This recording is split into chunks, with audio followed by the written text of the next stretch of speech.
3 years ago, I rented a small cabin deep in the woods of Oregon for a quiet weekend. I needed a break from the city. Work had been stressful, and I just wanted silence, fresh air, and maybe a little time to clear my head. The cabin wasn't fancy, but it was perfect. It sat alone in a thick forest about 15 minutes off the main road. The owner had told me the nearest neighbor was almost 2 miles away. When I arrived late Friday afternoon, the sun was already dipping behind the tall pine trees, casting long shadows across the dirt road. The place looked exactly like the photos online: small wooden cabin, a front porch with 2 rocking chairs, and a woodpile stacked neatly beside the door. Inside, it was simple. 1 bedroom, a small kitchen, a couch, and a fireplace. No cell service, just a landline for emergencies. I actually liked that. After unpacking, I made a small fire outside in the fire pit and cooked a simple dinner. The forest was incredibly quiet, not even cars in the distance, just the wind moving through the trees and the occasional owl. By around 10 p.m., I went inside, locked the door, and sat by the fireplace for a while, reading a book. Eventually, I got tired and went to bed. The silence in the woods is different from silence in the city. It feels heavier. I remember waking up suddenly, sometime during the night. At first, I didn't know why. Then I heard it. Knock. It was soft, so soft that I almost thought I imagined it. I checked the small digital clock on the nightstand. 2:17 a.m. I stayed still in bed, listening. A few seconds passed, then it came again. Knock, knock. Slow. Deliberate, not loud, just enough to be heard. My first thought was maybe it was a branch hitting the door because of the wind. But I remembered clearly. There weren't any trees close enough to the cabin for that.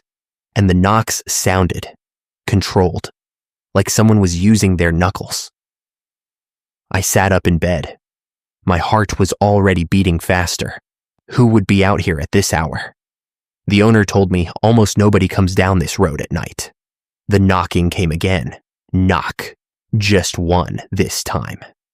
I got out of bed and quietly walked into the living room. The cabin was dark except for the faint blue light coming through the window from the moon. The front door was only about 10 feet away. I stood there, staring at it, waiting. Another knock, knock, knock. Whoever it was, they weren't in a hurry. I finally spoke. Hello? My voice sounded smaller than I expected. No answer. Just silence outside. I waited maybe 15 seconds. Who's there? I asked. Still nothing. I walked slowly toward the door, but stopped a few feet away. There was a small window next to the door, but the porch light was off. I couldn't see anything outside except darkness and the outline of trees. The knocking didn't happen again for about a minute. Then suddenly, knock, knock, knock. 3 knocks, a little firmer this time. Every instinct in my body told me not to open that door. Do you need help? I called out. Nothing. No voice, no footsteps, just the forest.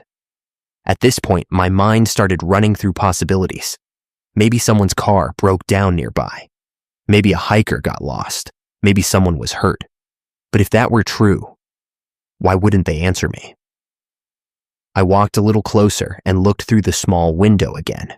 Still nothing. Then something moved, just barely. A shadow crossed the edge of the porch. Someone was standing there, just out of view of the window. I felt my stomach drop. Look, I said, trying to sound calm. I'm calling the sheriff if you don't say something. That wasn't entirely true. With no cell service, I'd have to use the landline, and I didn't even know how long it would take for anyone to get out here. But I hoped whoever was outside didn't know that. There was a long pause. Then, for the first time, I heard movement. Not footsteps leaving, footsteps approaching the door, slow, right up to it. Then a man's voice spoke from the other side, low, calm. Can you open the door? My skin instantly crawled. There was something wrong with the way he said it. Not desperate, not tired, not injured, just calm, like he had all the time in the world. I didn't answer. The man knocked again, this time harder. Bang, bang. Open the door, he said again. Now my heart was racing. Leave, I said firmly. I already called the police. Another long pause. For a moment, I thought maybe he was actually leaving. Then I heard something scrape against the wood, like he had leaned his face close to the door. And then he said something that made the hair on the back of my neck stand up. I saw you watching from the window. My blood went cold. That meant he had been standing somewhere on the porch long before he knocked, watching, maybe for minutes, maybe longer. I stepped backward slowly. I didn't want to be anywhere near that door. A few seconds later, I heard footsteps on the porch. They moved across the wooden boards, then down the steps, then silence. I stood there for another 5 minutes, not moving.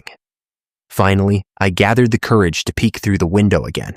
The porch was empty, but something in the dirt near the steps caught my attention. Footprints, large ones, facing the cabin. And they didn't just start at the steps. They came from the side of the house, from the direction of the bedroom window, which meant something that still bothers me to this day.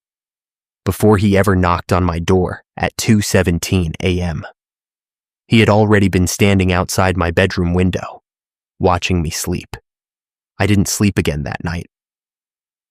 The next morning, I packed up and left as soon as the sun came up. I never went back to that cabin, and I never found out who that man was, or what would have happened if I had opened that door.